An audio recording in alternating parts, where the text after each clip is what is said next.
through. God did not die haphazardly for us, and we cannot live through God haphazardly. We have to read the Bible and do what the Bible tells us to do, whether we agree with it or not. It's the truth. The Bible is the truth.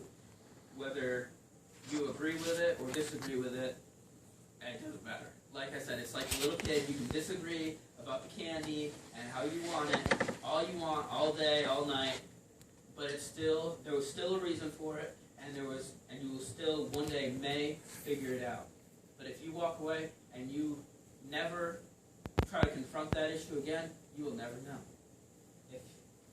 If that kid said, "You didn't give me the candy I want, I'm running away," and they run away and join the circus, well, they'll never know why mom and dad said you can't have that piece of chocolate. They'll never know why mom and dad put you through that. And God is our Father, and God has a plan, and everything we do is for a reason. And like I said, we just have to love and live through God. Not only on Sunday, not only when we feel like it, not only when we think God might be watching. God is always watching. God is always standing here looking over our shoulder. God knows what we're doing, whether it's in our head, whether we verbally say it, whether we physically do it. Just because no one else around you knows that it happened, just because no one else around you knows what's going on, doesn't mean God doesn't know. You can keep a secret from everyone you know, but you can't keep a secret from God. Amen. God knows what you're doing. God knows what you're thinking.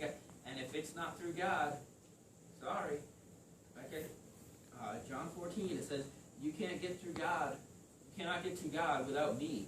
You got to go through Jesus to get to God. And it's not always the easy path.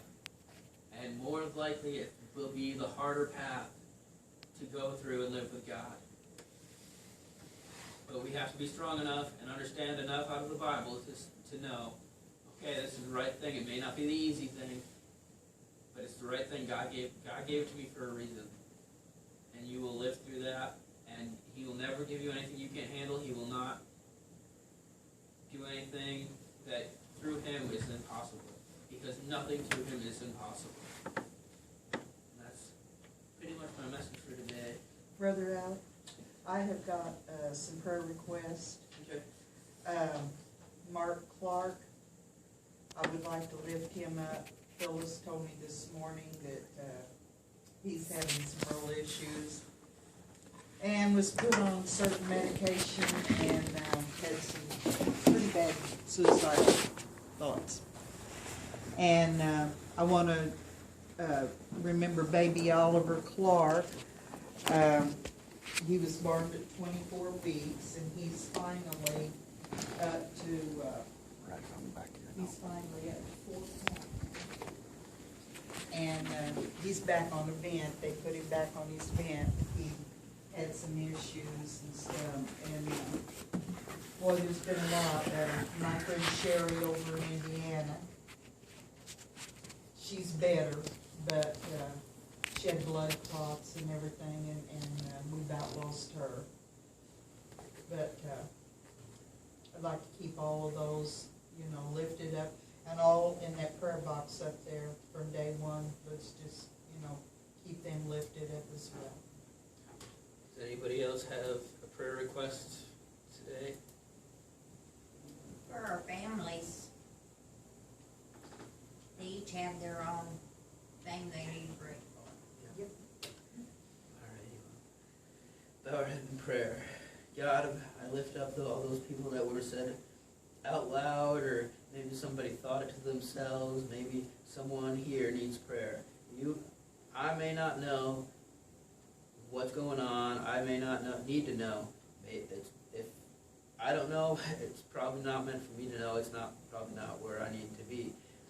But I ask you to lift all these people that were said, to heal them and to fill them up with life, and to show them who you are, and for someone to step in and be able to show them your love and how much you care and how powerful you are. And anything is possible through you. And I ask you to take these names, and not only the names, but the people, and put a hedge of protection around them and show them how powerful you are, and do your will with each one of them, because I know there's a reason you're putting each one of these people through this. And I ask you to give them the strength and the power and the health that they need, and continue to let the healthy be healthy and the sick get better, because I know everybody can get better, no matter what the sickness is, no matter what the problem is. You can heal anything. So I ask you to put your hand over these people, and not only these people, but everybody in this church and everybody's family in this church, and those that don't come to this church anymore. Lord, I ask you to maybe bring them in, and so we can spread your word, Lord. In your holy name I pray. Amen. Amen. If everybody would like to do it, I would make chili, if we could have a dinner next Sunday. You can try. They just closed down on me. We were having them, and then nobody wanted to help out or do anything, so I'll make it. everything went wrong for me, so. I'll make a big old one of the electric roasters full and bring it back. And we'll have to look, see if we got bowls and stuff down there, We should have that, I don't know, and crackers and stuff like that. you know. No, that, I never want to hear of 13 again. Broken arm in January, broken ribs in February, Oh, June a yeah. broken foot. Yeah. Well, That maybe, is cute, I mean, I'm up and about, ask Gene. They brought me the one time in their tractor, so I can basically tell a preacher by. I didn't know it was that way.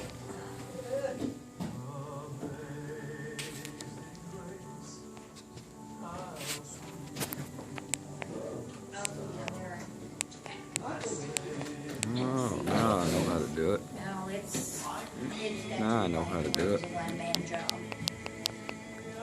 maybe we can change it. Maybe we